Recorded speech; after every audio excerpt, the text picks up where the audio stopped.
Every human being is a leader, first and foremost of themselves. The very best thing you can say is, I don't know. Every 60 minutes that a human being spends with a well-trained practitioner in coaching will impact 1,600 people in 30 days. And he said, I would never hire you. You're not pretty enough. How the business leaders, how the entrepreneurs should be prepared for this transition which we are currently facing, which is AI, and a lot more technology is coming. The first tech transformation was when we moved from big, huge mainframes and data centers, and we moved from that to distributed computing about the same time that the internet came out. AI can think at a speed the human mind cannot do. It's a partner. It's not a lord over. What are best habits for an entrepreneur, for a leader? Mind, body, spirit, and soul. These all require our attention. For example, Top 3 habits which should not be part of your job or part of your daily routine. stop chasing status on projects and initiatives and start paying attention to what your people describe as what's working. The second habit is Best 5 books which a leader should read. What kind of advice can you give to the entrepreneurs to deal with gender disparity? now that's a big question we could spend a couple of hours talking about.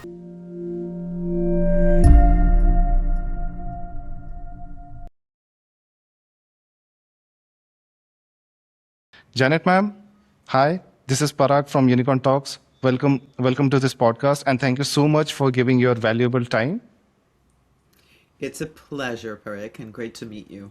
The pleasure is mine, ma'am, because you have been serving in this industry for more than 3 decades, and you have some sort of great experience. You have written 2 books, and I guess you are coming up with your 3rd book as well.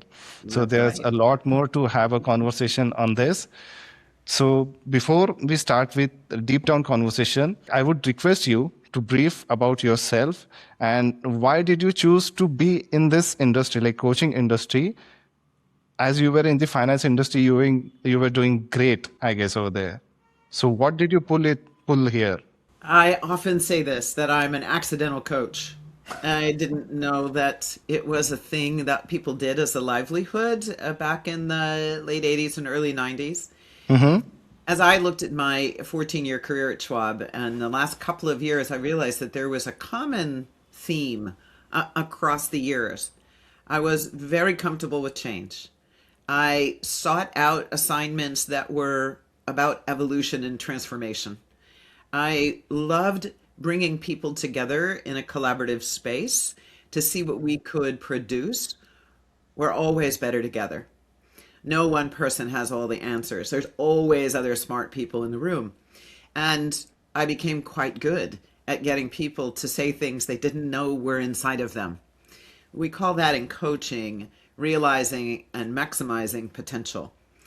Of course, I didn't have the language then, but I wanted to see, was it just because I had been at Schwab for so long that it was good? Or could I create it in a completely foreign culture to me? Could I go someplace else and replicate it? And I did. I started that in 96 and I've never looked back. I've been doing organizational development, consulting, leader development, team development, and of course the coaching paradigm infuses all of that since 1996. Since 1996, like this is quite a roller coaster journey, I would say, because the technology infusion has been a prominent thing in last 20 to 30 years, right? Yes. And like we have seen the financial crisis, like great financial crisis, Lehman Brothers crisis in 2008. Then we had so many medical crises over the period. A lot of things changed. The working environment kept on changing. The technology, like the computers got advanced. Now we have AI in the practice. So please tell me something.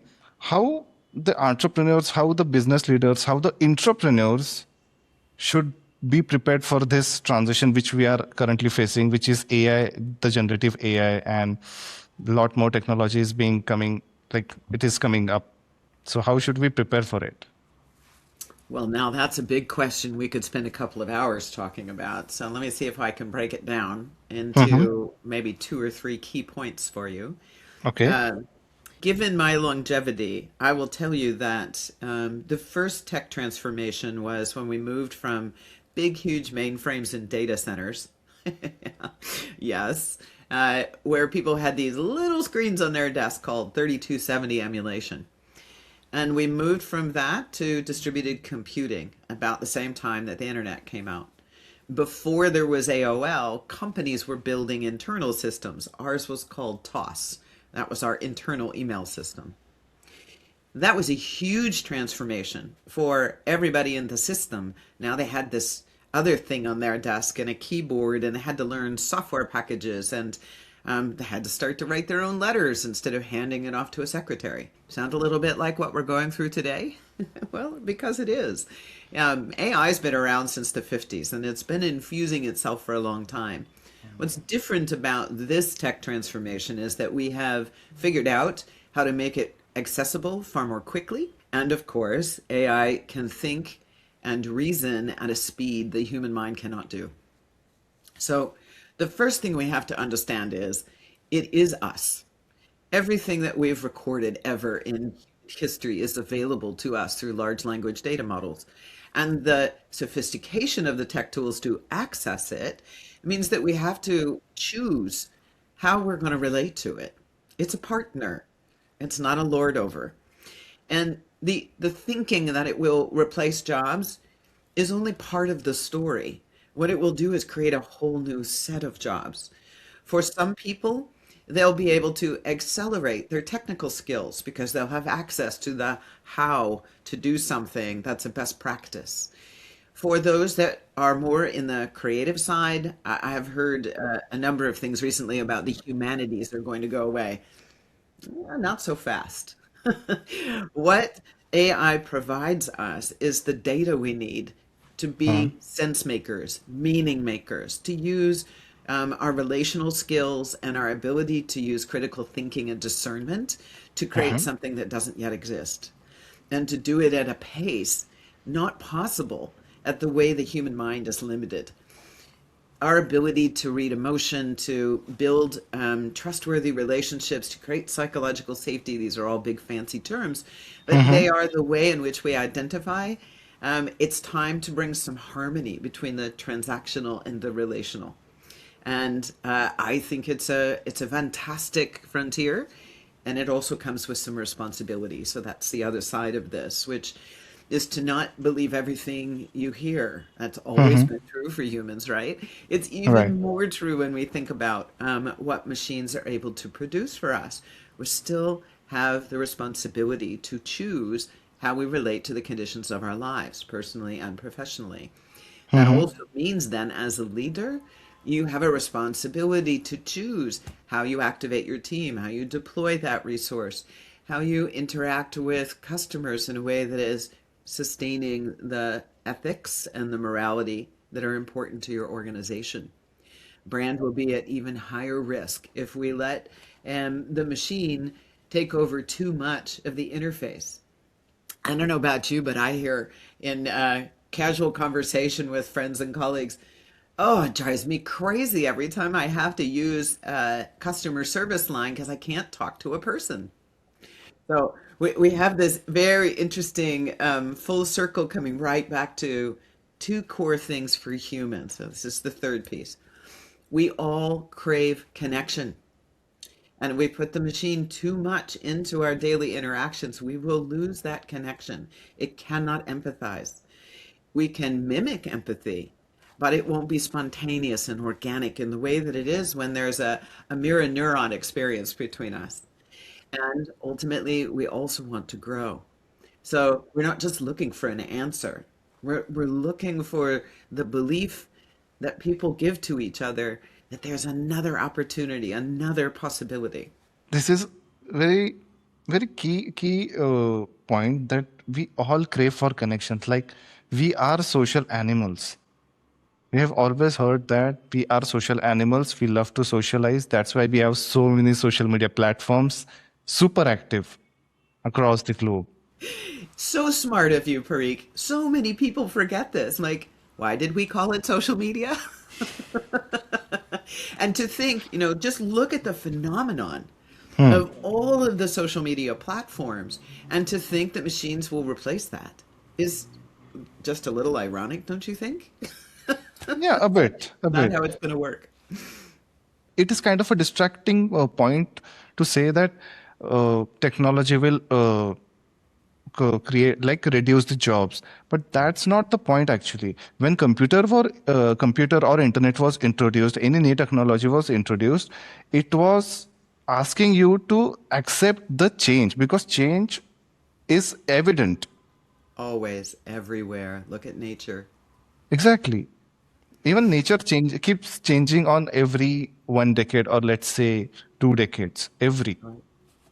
the weather patterns keeps on changing. The same way technology is being infused in the, or let's say upgraded every time. Think about health. The Okay. human body changes its entire supply of blood every 7 years. We Okay. regrow our skeletal system. Just take that as a metaphor. And we understand that there is nothing static ever. We live on a planet that is always evolving. And we're part of that. We're not separate from it, which means we're always evolving. Humans have this unfortunate psychology that we sometimes say, I wish time could just stand still. Well, it's not going to. You can wish it all you want. There's so much liberation when we allow ourselves to be in the natural flow and stay available and open to what shows up in front of us. Something the younger generation knows a lot more about than the ones who came out of a time that was all about control and compliance and predictability, and minimized the idea of doing something a bit more spontaneous and organic. There is so much available there. And I think AI is going to take away the things that we've made such a high priority in controlling it. It's going to do it for us and say, now what would you like to do? I love it. Whether I'm using Claude or ChatGPT or any of the tools that are out there, they're always so nice. Yes, wouldn't you like to try something different today? Yeah, actually, it is quite interesting that AI is helping everyone. Like, even we use AI a lot. Like, since last 2 years, we've been using AI, and it has helped us a lot to improve our speed, increase our speed, improve the productivity, and definitely it has helped us to increase the revenue as well. Yes, exactly. In this AI world, who is a true leader? Like, for you, who is a true leader? And if someone have to keep keep an eye on the changing environment, how one should look into that as an entrepreneur? Let's first speak from employee's perspective, then we can go for a business owner's perspective, or an entrepreneur's perspective. There are a couple of things that I think are definitional and important for us to talk about here. Um, I think every human being is a leader, first and foremost of themselves. The responsibility to lead self. Now, what do I mean by that? It starts with recognizing you are so much more than what is reflected back to you by the people in your life. When we're young, it's our siblings and our parents and our grandparents and maybe the aunts and uncles that are around. They give us encouragement, and they often say things about us, and we start to say, oh, that must be our identity. And we go to school and we get grades and we build some more of our identity. Maybe we're a good student, maybe we're a mediocre student, maybe we're not such a good student, but we take that on as our identity. We go to work, we start to get performance feedback, adds more to our identity. That's not who the whole person is. At some point, every human being has those moments, those quiet moments when they say, gosh, there has to be more. Who am I? What do I really care about? What do I make important, as evidenced by the choices I make, the people I associate with, the places I show up in, the projects I say yes to? These all begin to stimulate an active reflection. And we begin to recognize, wait a minute, There's more to me than what I am receiving from others. I have a longing in me to do X, Y, or Z, whatever it might be. That journey to the authentic self is essential. Otherwise, we end up chasing somebody else's picture of what success is. And it doesn't fit. We start to feel the tension of, oh, it's like putting on the wrong suit of clothes. And not only does it impact us, if we've decided to be in organizational life, we are now modeling inauthenticity to everyone on the team, and they can feel that tension too. This is why we look at Gallup data that says 79% of the workforce is not actively engaged, because everybody's trying to find their footing, and it's invisible, it doesn't get talked about. And we make it a project to say we need to be more engaged, but we miss the point. I didn't have the language of operating systems when I first started doing this work as an entrepreneur. However, my work has always been about the human system. And I realized that when we reframe people as sovereign contributors, and I'll define that in a second, versus a problem to fix because some project is off schedule or over budget, we start to recognize that maybe the system itself does not leave space for people to exercise all of their capacity. So, the principle of wholeness essentially says every one of us comes into this world with everything necessary. And over a lifetime, we access more and more of it, and we bring it to the surface in a conscious, deliberate, intentional way. Being a human doesn't have a destination. It's an ongoing process. So that premise of whole, resourceful, capable, and creative is a generative premise. And essentially says, as a leader, I must believe that I am whole, resourceful, capable, and creative. I might make mistakes. There may be more things for me to learn. Those are hows. But the why and the what is to actualize all of who I am and bring it to whatever organization I'm choosing to give my contribution to. And then on top of that, to say, I accept responsibility for the choices I make. And when I do that in a values-aligned way, I gain the agility necessary to be with change in a fluid way. There's a lot of people who talk about resilience as an important trait for leaders now. I've been playing around a little bit with changing that word to buoyancy. So think about buoyancy. It has two different meanings. One is that it's optimistic, right? A buoyant person is uplifting. We enjoy being around people who are joyous, who have optimism. In fact, Gallup's global study of the workplace at the end of last year essentially said 68% of respondents said the most important thing for them was hope, defined as Mm-hmm. leaders who could express optimism and a clear direction.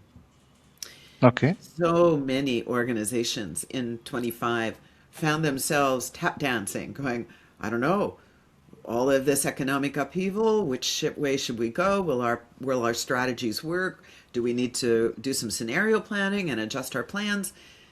And exhausted after having to do that multiple times in 90 days, most of the wise ones said, hold on a second.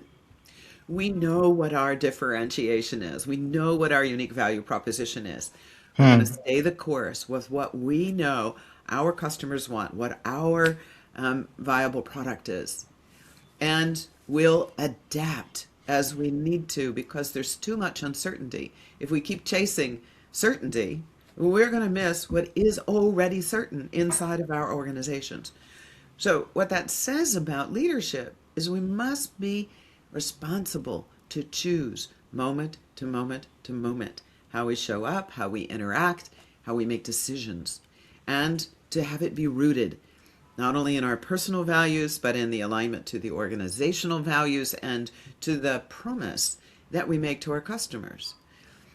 That's either going to be a burden if you don't know who you are, or it's going to feel liberating because you stop managing, trying to figure out how do I shapeshift to fit the moment. Instead, we're at home in ourselves. Now, the work of becoming a sovereign leader is a remembering process. It's in us. We simply haven't chosen to listen within or necessarily created the relationships and the situations that help activate it for us.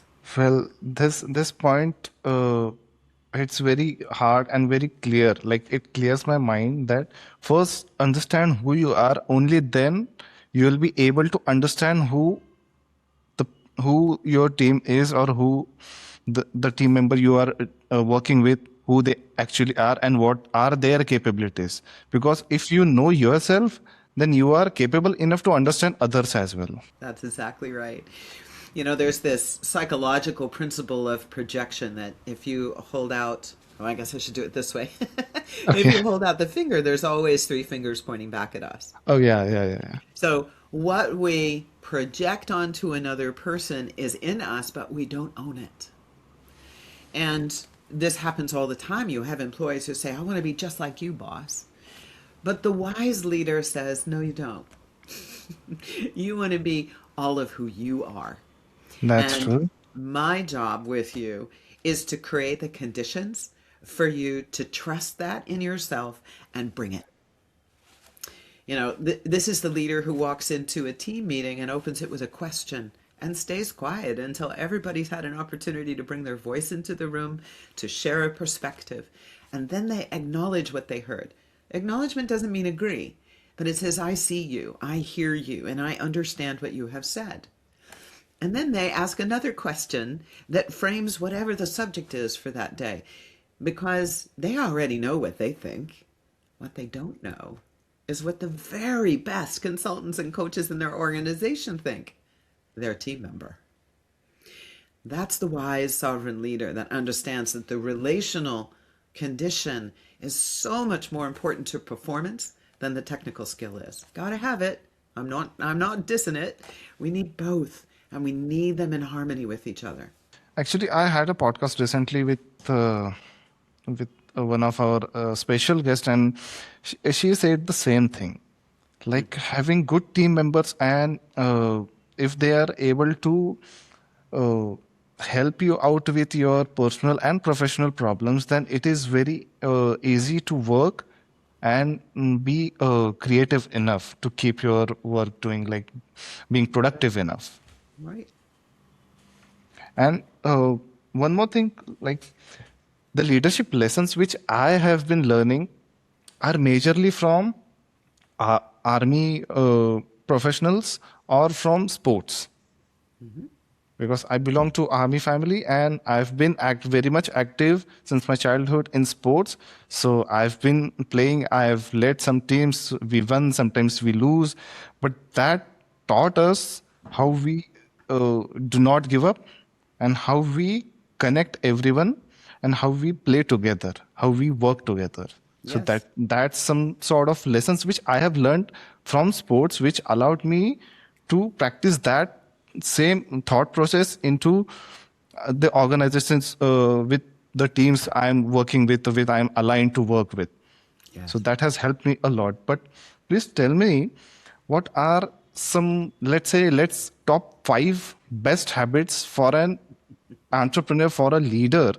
Following the thread, it starts with self before you begin to think about others. And uh, a common phrase most people will have heard, mind, body, spirit. I add soul to that. Mind, body, spirit, and soul. These all require our attention. And for example, if my intention, which I define as the physical and emotional experience I desire as if it's already happening, hopefully I've made an intention that's inspiring to me. So we'll assume that that's true.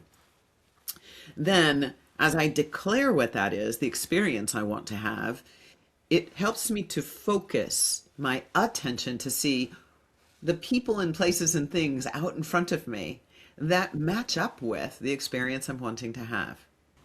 Are you hearing a little bit of the accepting responsibility for the choice of how we relate to the conditions of our lives? That was my purpose. So now, how do I be prepared?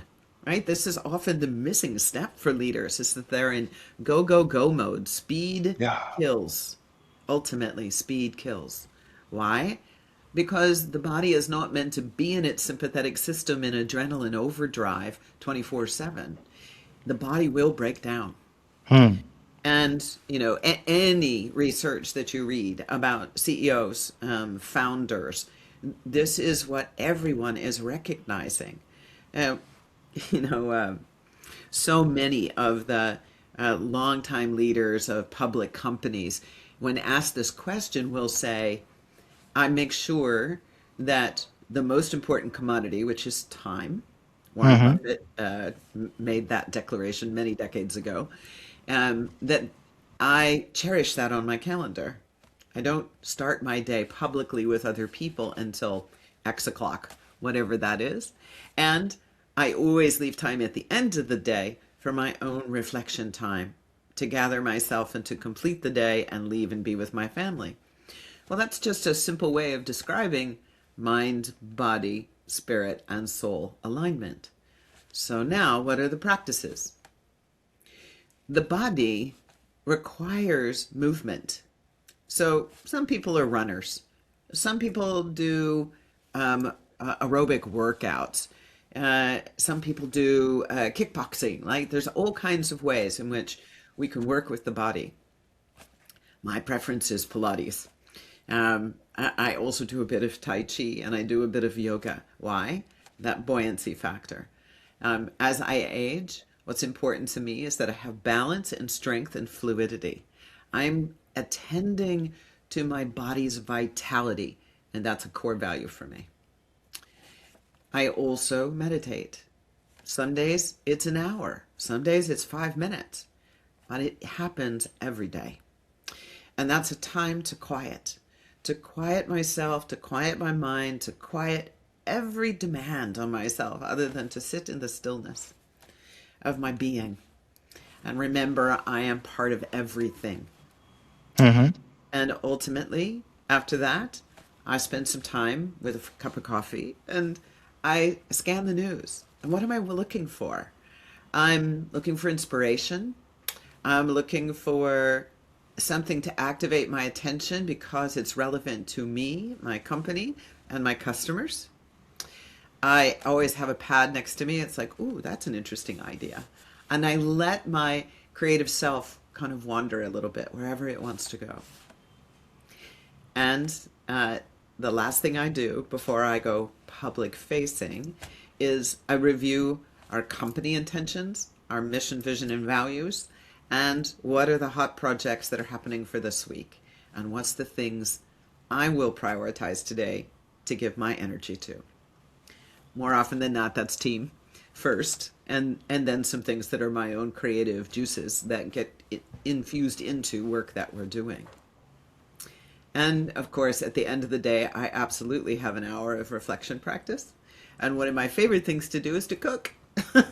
It's a creative act. It's alchemy at its best, and joyous to be able to give that to others at dinner. Um, Generosity and joy are the other two top values with vitality for me. Okay. If we are talking about 5 habits to have in your list, tell me, let's say, top 3 habits which should not be part of your job or part of your daily routine as a leader. Stop chasing status on projects and initiatives and start paying attention to what your people describe as what's working. Acknowledge them. Rather than asking what's not working and what obstacles can I remove for you, begin with what's working. Learn to acknowledge and not dismiss this. We end up in a scarcity mindset because we're not good enough yet. We're not good enough is a myth in our heads because we're not getting enough feedback. I know an awful lot of leaders have been saying the younger generation needs too much feedback. It's ridiculous. Well, they ought to pull their perspective back just a little bit and say, what would be causing them to want more feedback? If they're uncertain about whether they're doing a good job or not, that means they're unproductive while they're worrying about whether they're doing a good job or not. Sounds like managers and leaders could do a little better job at acknowledging. And then the question is, what would have you do your best and better tomorrow with this initiative. So we learn to call them forward as opposed to looking in the rearview mirror. The front windshield of the car is much wider, much bigger, much more possibility than obsessing over something that's already happened. Now, that's not to say lessons learned aren't important and after action reviews are incredibly valuable, but for reflection on practice, let's take what worked and move it forward. Let's stop doing the things that didn't work. Let's get creative and say, what will we do differently? So the inspection of work status, waste of energy, waste of time, and it creates an unintended consequence of a great deal of angst on the part of the workforce. The second habit is thinking that you always have to have an answer. Okay. One of the things that I hope I normalize before my last breath on the planet is the very best thing you can say is, I don't know. I don't know. Okay. Which invites someone else to say, I have an idea. I know a piece of this. I wonder if we could consider, and now you're building relationship and collaboration. All of that sits dormant in the organization with leaders who have to always have the answer, who are always telling. And the habit to replace is asking before telling, combined with listening to learn. Then I think the third habit is chasing the rungs on the ladder. Marshall Goldsmith wrote an amazing book several decades ago, What Got You Here Won't Get You There. And kind of the idea behind that simple principle is the environment is always changing, which means the minute you think you are fixed in what your excellence is and that will always be so, it's already out of date. AI has changed the acquisition of knowledge, epically out of date every 12 hours. Might even be shorter than that now. That's data that's 6 months old that I just said to you. So this notion that we can fix an identity or fix a place in time is a self-fulfilling prophecy of being out of a job. So the opportunity instead is to say, I am always available for learning and to examine where I can expand myself. Growth mindset, Carol Dweck's work. I would say the piece I would add to that is to move from an I identity to a we identity. We're all so much better together. And that takes a shift in mindset to do that, to a generative one, I might say. The last point from I to we, that reminds me of some great leaders, like sports leaders, I would say, or some great business leaders, where they pushed their team, they put forward them, like you are the one who will be doing this, I'm not the one, I'm just leading you, I'm just being with you in case you need me, in case you need anything else. Like, I believe as a leader, it is not your job to do everything. Rather, it is a job role of being diplomatic and maintaining some sort of relations with every team or every departments to work efficiently. I completely agree with that. And so as you think about that, every human body is a system. It doesn't know right and wrong. The body solved duality a long time ago. It's unified. And it's adaptive and it's always transforming. That individual human system walks into the workplace and their peers are a system for them, their bosses are a system for them, their team and team of teams are systems for them. Disengagement is not a motivation problem. It's a systems failure. Where are the places that block the relational parity with the transactional work that's happening? Most organizations are still running on an industrial era operating system, optimized for compliance, control, and predictability. A generative wholeness approach names the human truth we've been missing. And as an operating system, it's an upgrade that orients leaders from managing energy to generating it, from extracting performance to cultivating the conditions, just like you talked about. A leader who is there to be with, to walk alongside, to encourage, support, educate. That's how performance emerges naturally. And ultimately, the promise of a self managed team comes when there's space made. Engagement doesn't scale because somebody gets a perk or there's some special program. It's because leaders treat people as sense makers. They care to know what you are experiencing, what you are perceiving, what you recognize as opportunity. And those sense makers are the heartbeat of your organization. They're not expendable. They are exhaustible resources, and you don't want to do that. As we are speaking about leadership and so many stuff, I want to ask you, please tell us best three or let's say five books which a leader should read, including your two books, Invite Change and From Tension to Transformation.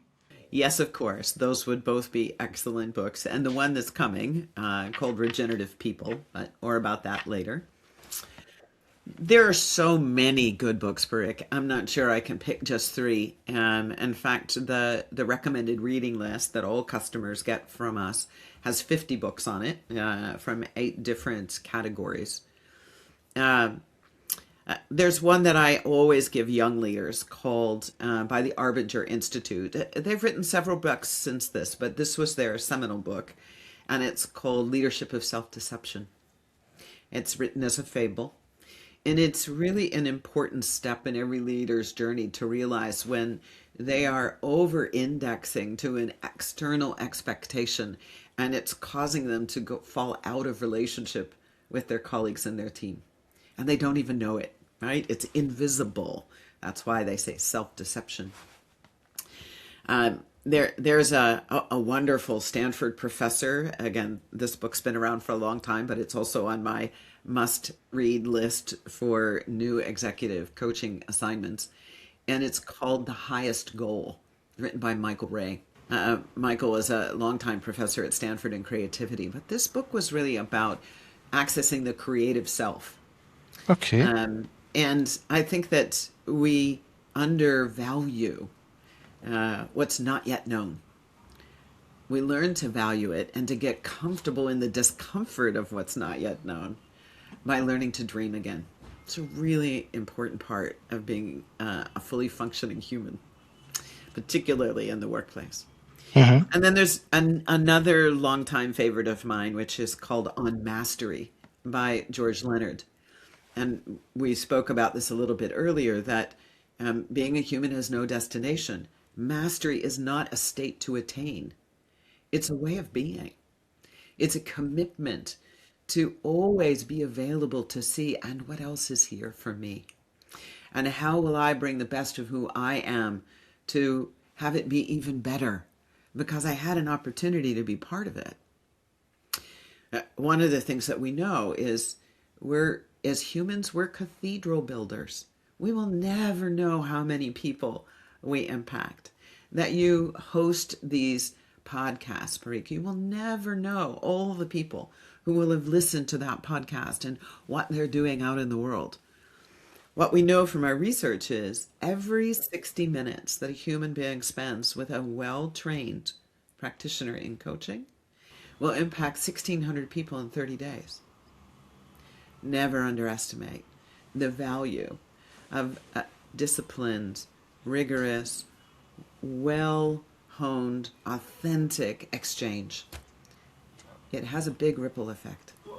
That's what I mean. We're humans as cathedral builders. We will never see the finished product because it takes too long. The indigenous people knew this best when they talked about 7-generation thinking. That's what I'm talking about. 7-generation thinking. Okay. Make decisions today, having Mm-hmm. thought through what it might influence 7 generations from now. Oh, wow. That's Creates another level of understanding about all of us on this planet matter. this thought allows me to think quite deeper now. Like, what kind of impact would I be able to create? and what kind of thought I would be able to give to the society, which will be pass on to, let's say, at least next two generations, which will help them. Yes, that's the idea. And, some of what we're talking about here is philosophical, and it's important we make it practical and operational. And that's the generative operating system. It's infrastructure inside an organization that they can run at enterprise scale. Let's have a fair discussion about you are more into generative wholeness, generative framework, right? Please tell me something. How small organizations or medium-sized organizations can practice this because they already have very limited resources as compared to large-scale organizations. So how do they deal with this? It begins where it begins for everyone, with Mm-hmm. each leader beginning to come back home to self, to remember all of who they are and make some different choices about how much of themselves they bring. I know that when I was first starting in professional life, my father said to me, keep your personal selves at home. Hmm. And I realized pretty quickly that doesn't work. Like I said, the body knows unity, it doesn't know duality. And Yeah. that artificial separation means that we are always underperforming to our potential. If we're only bringing the selves that match the expectation somebody else has of us. But that somebody else won't change their expectation of us if we're not asking to contribute from all of who we are, right? It takes two to tango. So, leaders, first and foremost, will benefit greatly from doing the work for themselves, to listen more interiorly and say, what else in my wholeness is ready to come up and be conscious and deliberate and intentional in my work? And then to begin to say to themselves, if that's true for me, I wonder what's true for my team. Start with their leadership team. Bring the leadership team together. Help them learn to really know each other from that wholeness perspective. There's resource and capability and creativity innately in every one of them. How well do they know each other? If you want to move from competition to collaboration, building that quality of relationship is important. The word might be intimacy. I know most people still hear that word and they think sexuality. I'm not talking about that. Break the Mm-hmm. word down. In, to, me, see. Okay. Into me, see. Kind of the connection theme we were talking about. But inside of an organization, Mm-hmm. practically, how does each member of the leadership team learn to have complete faith and trust that their colleague is as committed to the mission and vision as they are, and they'll have each other's back? They can't do it if they don't really know each other. Once the leadership team begins to have that experience, they will cascade that into the organization and they'll do the same exercise with their teams. And that's a continuous process. This is why it's an operating system. The human operating system must value constant evolution, staying current with each other, allowing time to acknowledge, look at the progress we've made, look how far we've come, look what's been developed in us. Take stock, not a rah rah cheerleader celebration, but an acknowledgement of the behaviors that produce the business outcomes that are beyond our wildest imagination. Savor that moment, root that into the culture, and then say, now what will we choose to create? Now, what do we have to do?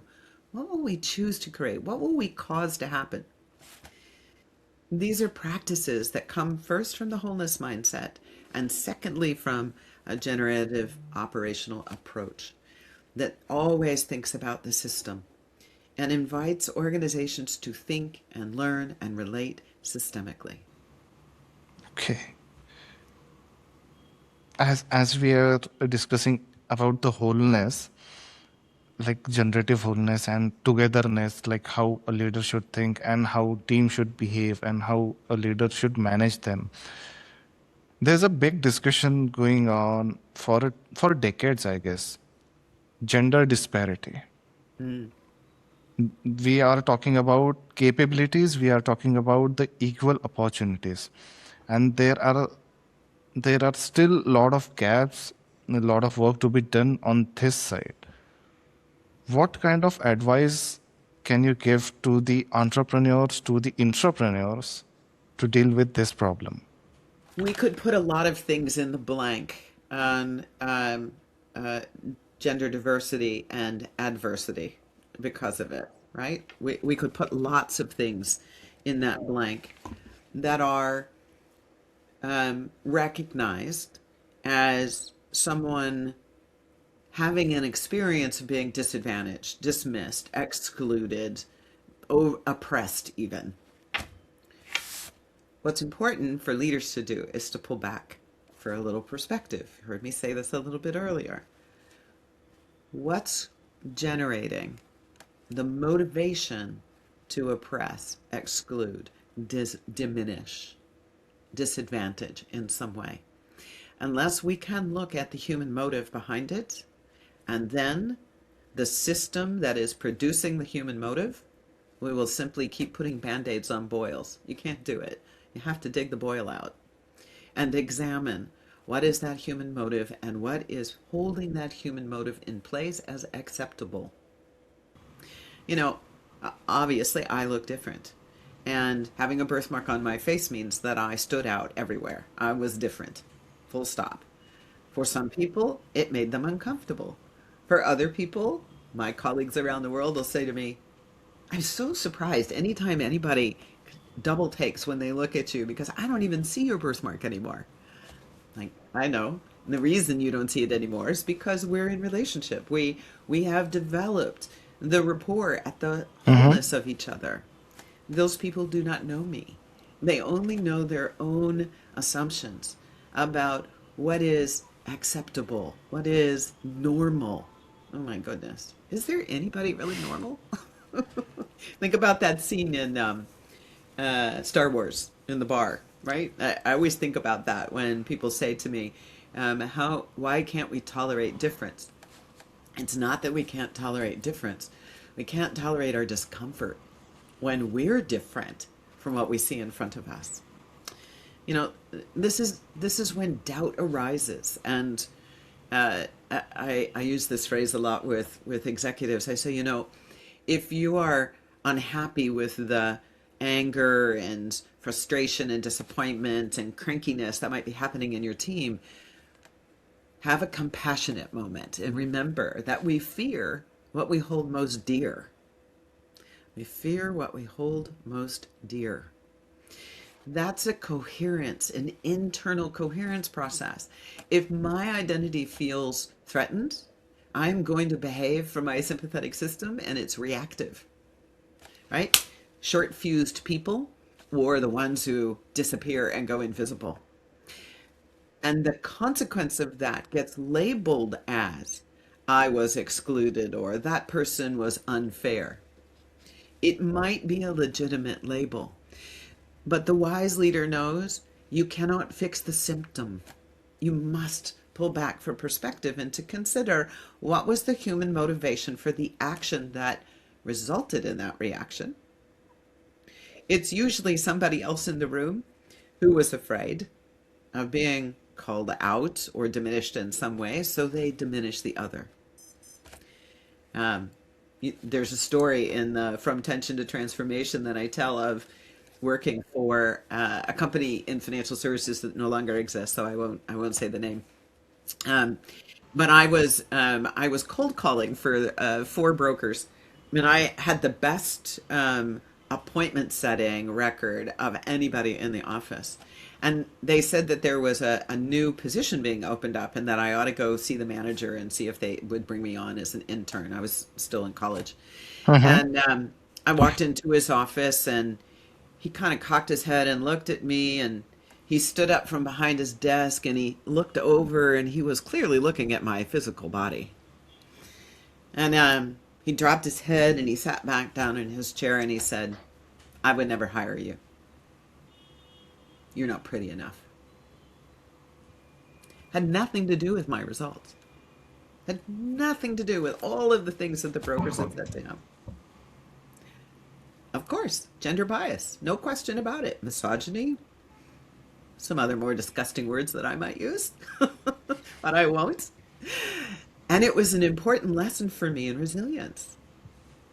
It was important to take stock in myself and to say, that's not a person or an organization I want to work for.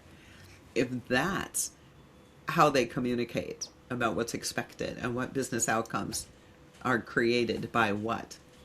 And I went on to do other things and ultimately landed at Charles Schwab and Company, which was a completely contra culture. And as you can see, they're a thriving organization. It was a wonderful choice. Well, ma'am, the story which you just shared about your interview, I clearly remember this news. It was from Bengaluru, India's IT hub.